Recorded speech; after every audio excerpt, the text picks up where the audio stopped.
The moment is fixed now. Not in photographs, not in official transcripts, but in the institutional memory of every defense official, every trade economist, and every allied intelligence analyst who was present for or briefed on what happened next. The President of the United States was standing at a podium in the East Room of the White House, flanked by advisors in dark suits, addressing a room of journalists who had assembled for what had been publicly framed as a routine economic briefing. He had been talking about Canada for 7 minutes already, about tariffs, about leverage, about the distribution of power across North America. And then he said it again, the word that changed the shape of everything. He said Canada was replaceable, not strategically complicated, not economically difficult, not a challenging partner requiring careful management, replaceable. No diplomatic modulation, no careful qualifier, no acknowledgement that the word carried any particular weight, just the flat, unhesitating declaration that the closest military ally in the Western Hemisphere, the nation sharing 5,525 miles of undefended border with the United States, was a country that could be exchanged for an alternative the way a corporation changes a vendor. The room went quiet, not the comfortable silence of an unremarkable press briefing, the specific weighted silence of people who understand what they have just witnessed and have not yet decided what to do with the knowledge. Within 47 minutes of those words leaving the podium, something occurred that has no precedent in the modern history of the United States military. The Pentagon issued an emergency strategic warning, not a press release, not a scheduled policy statement, an emergency warning. 6 words that fundamentally reorganized the conversation. We cannot replace what Canada is. To understand why those 6 words struck Washington with the force of a seismic event, you first need to understand what was actually at stake in that moment. Because the word replaceable was not simply an insult, poorly chosen under pressure. It was a strategic miscalculation so profound that 3 former Secretaries of Defense have since characterized it as the single most dangerous diplomatic statement made by an American president since the end of the Cold War. Canada is not a trading partner in the conventional sense that word implies.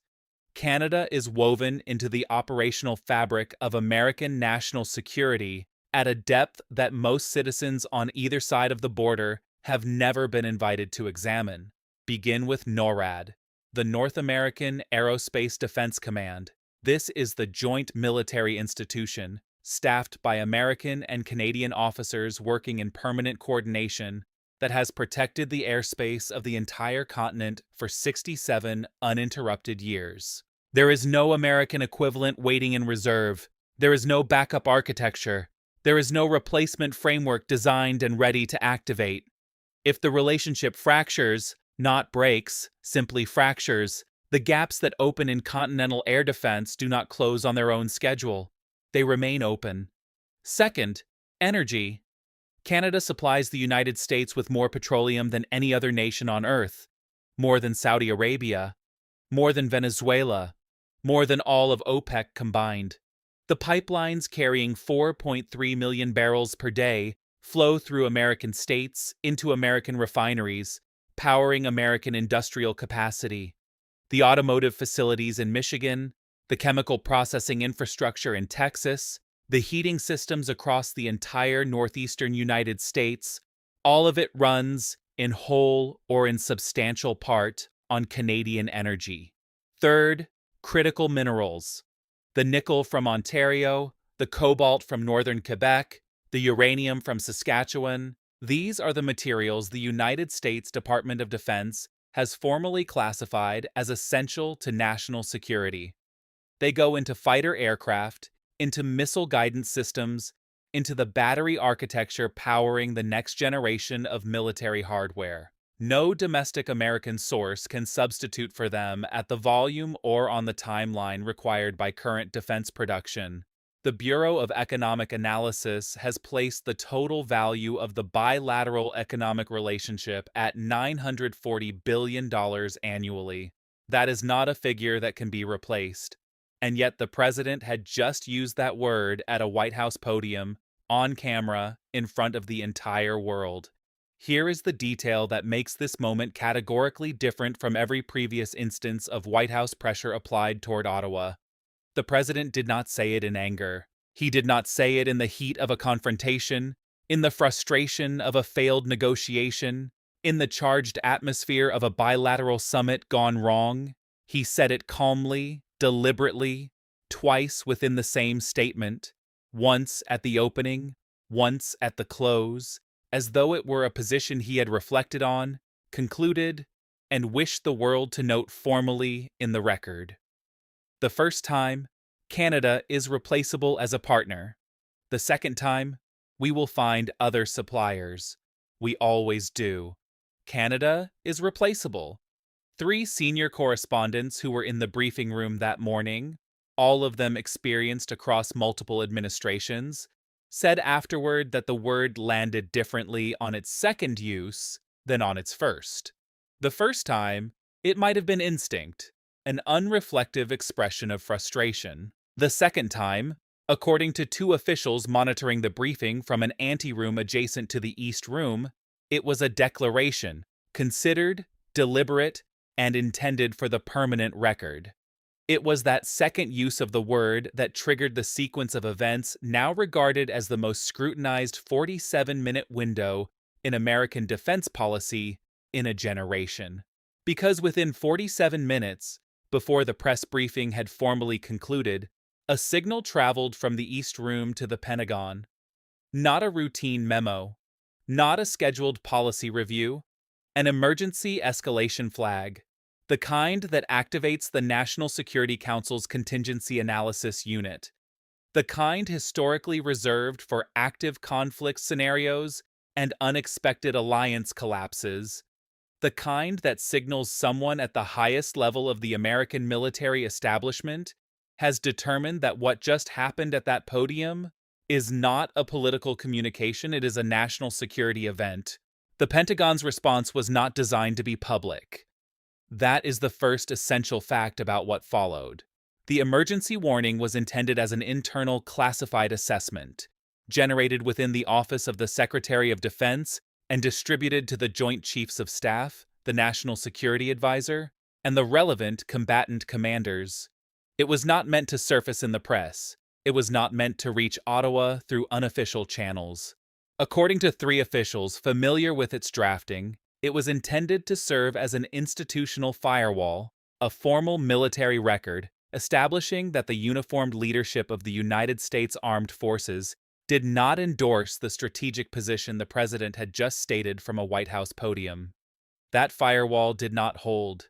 The document, or more precisely, its core finding, leaked within 6 hours, and those 6 words became the most shared sentence in the Pentagon's institutional history. We cannot replace what Canada is. 6 words that required no surrounding context. 6 words that were their own complete explanation. 6 words that said, with the measured authority of an institution that has never in its history issued a public contradiction of a sitting president's strategic judgment, that the president was wrong, not diplomatically imprecise, not politically inconvenient, strategically wrong in a manner that endangered the people the Pentagon is constitutionally charged with protecting. Prime Minister Mark Carney received the Pentagon document through official diplomatic channels at 11:47 that morning. He did not convene a press conference. He did not post on social media. He did not issue a statement through the Ministry of Foreign Affairs. According to 2 officials present in the room when he received it, he read the document once, set it on the table in front of him, and said 4 words that have since anchored everything that followed. He said, "They said it themselves." Then he rose from his chair, straightened his jacket, and walked to a telephone. Not to call Washington, to call Brussels. They said it themselves. 4 words, and they are devastating with a precision that operates simultaneously on 2 entirely different levels. At the surface, they mean the obvious thing. The United States military has publicly contradicted the United States president on a matter of fundamental strategic significance, and Canada did not need to construct its own argument because its most powerful counterpart's defense establishment had done so on Canada's behalf. That surface meaning is already consequential, but beneath it, those four words carry something heavier. They mean that Canada's strategic necessity, its irreplaceability, its centrality to American security architecture, is not a Canadian assertion. It is an American military verdict. Canada did not lobby for that assessment. Canada did not commission it, or request it, or advocate for it through diplomatic channels. Canada did not need to. The Pentagon looked at the word replaceable and issued an emergency warning in response, not because someone in Ottawa protested, but because the people responsible for defending the United States examined the actual strategic landscape and determined that the word was operationally dangerous, endangering the mission. That is what Carney meant. He did not need to win the argument.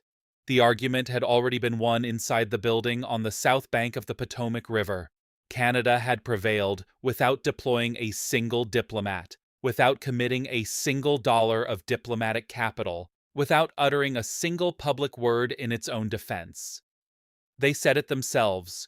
Warren Buffett, speaking at the annual Berkshire Hathaway shareholders meeting in Omaha during the same week, was asked about the unfolding situation. His response has since been reproduced in the Financial Times, The Economist, and the Wall Street Journal.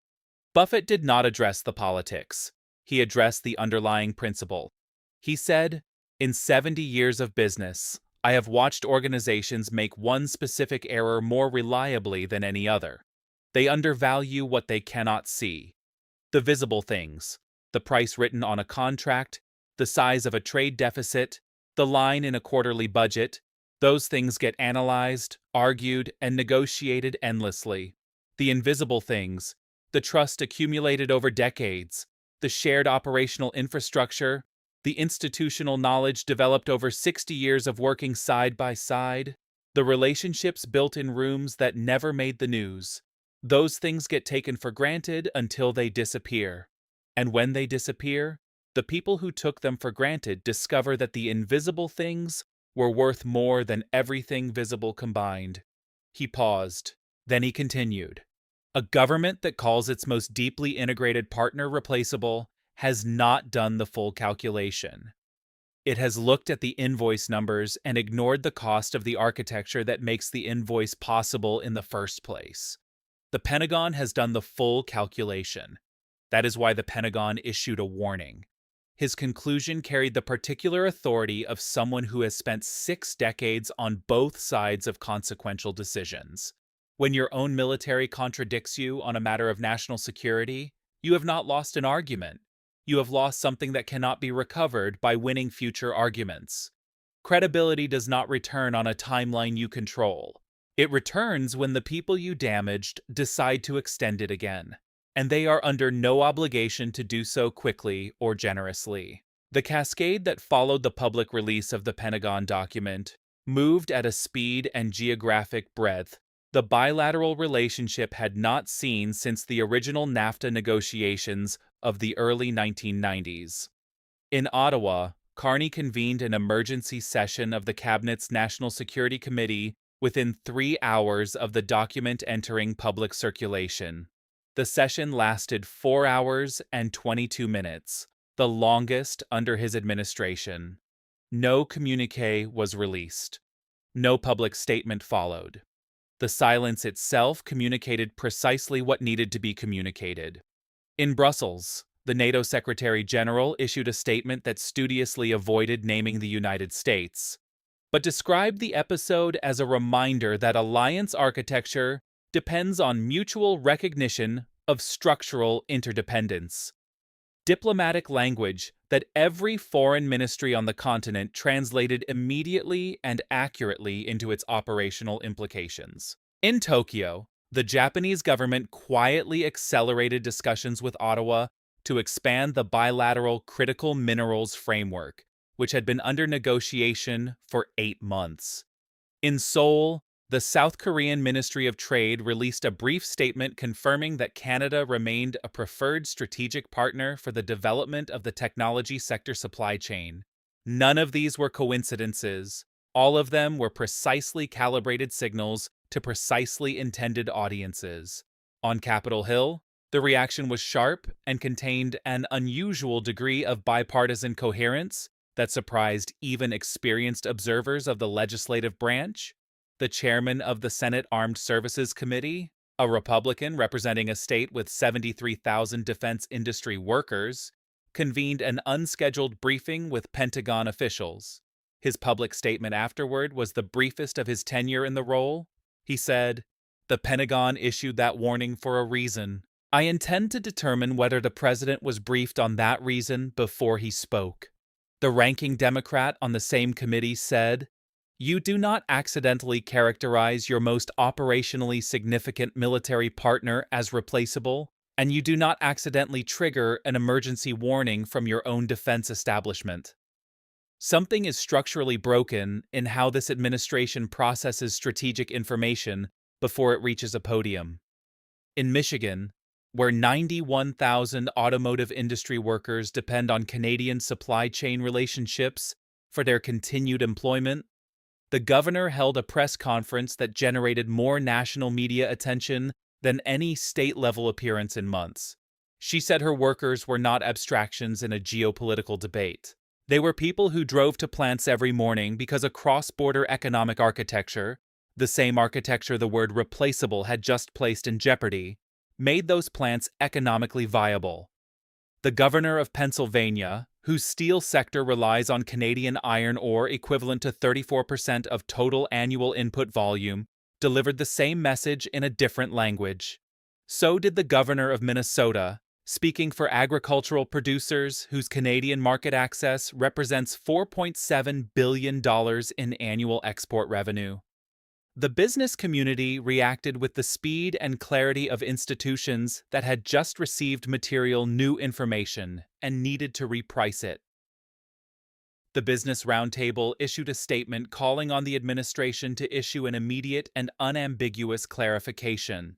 The National Association of Manufacturers stated publicly that the characterization of Canada as replaceable was factually incorrect and strategically reckless. Goldman Sachs issued a research note to institutional clients that contained, beneath its formal analysis, a single sentence that became the most widely circulated line in American financial media that week. It read, "The Pentagon does not issue emergency warnings about political rhetoric. It issues them about strategic reality. Investors should price accordingly." Within 24 hours of that note's circulation, American equities across the defense, energy, and automotive sectors had declined an average of 2.8%. The Canadian dollar strengthened 1.7% against its American counterpart, a movement that market analysts described as the financial system pricing in Canada's demonstrated operational necessity rather than its alleged replaceability. So, here is where things stand. The President of the United States called Canada replaceable from a White House podium. He used the word twice, once as what might have been characterized as an accusation, once as a formal declaration. Within 47 minutes, the Pentagon issued an emergency warning without precedent in the modern history of the American military's response to a presidential statement. 6 words. "We cannot replace what Canada is." That warning reached the public within 6 hours of its drafting. Mark Carney received it through official channels, read it once, and said 4 words that became the structural anchor of everything that followed. They said it themselves.